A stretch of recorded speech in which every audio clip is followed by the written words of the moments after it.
বসনগরের বিধায়ক তোফাজ্জল হোসেন সাহেব বিধানসভায় দাঁড়িয়ে বলেছেন, দেশ ও রাজ্যে বিভিন্ন অপরাধজনিত কর্মকাণ্ডের সাথে জড়িত মুসলিম জাতি। উনি কোনো মুসলিমকে ছাড় দেন নাই।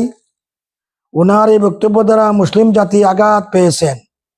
কেননা মুসলিম জাতির মধ্যে আল্লাহর অলি, বড় বড় আলেম, দার্শনিক, আধ্যাত্মিক, দেশপ্রেমিক, যারা দেশকে স্বাধীন করার জন্য নিজের জীবন দিয়েছেন।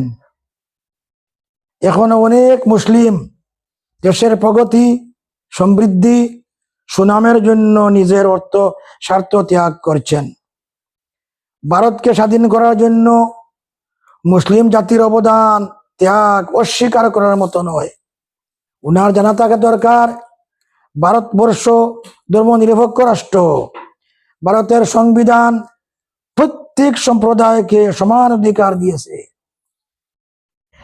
এই অধিকারকে সুরক্ষিত রাখার নাম সাম্প্রদায়িক সম্প্রীতি ও জাতীয় সংহতি।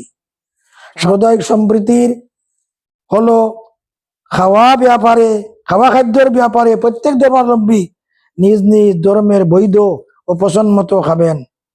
একই পুকুরে সবাই স্নান করবেন। একই রেশন দোকান থেকে সকলে রেশন নিবে। একই পঞ্চায়েতে সকলে নিজের প্রয়োজন পুরা করবে। একই বাজারে ক্রয় বিক্রয় করবে। নিজ ইচ্ছা নিজের ভোট নিজে দিবে। ভারতের সংবিধানে দেওয়া অধিকার মূলে দেশের পক্ষে এবং মানুষের সম্মান ও জাতির সম্মান রক্ষা করে বাক স্বাধীনতা প্রয়োগ করবে।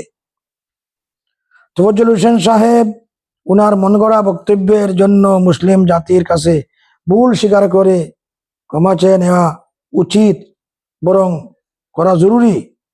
মুসলিম সমাজের সর্ববৃহৎ সংগঠন জমিয়ত উলামায়ে হিন্দ উনার এই অমূলক ভিত্তিহীন বক্তব্যের নিন্দা জানাচ্ছে। উনার বক্তব্য দ্বারা মুসলিম জাতি, উনার দল, বিধানসভার বদনাম হচ্ছে। জাতি উনাকে ক্ষমা করবে না।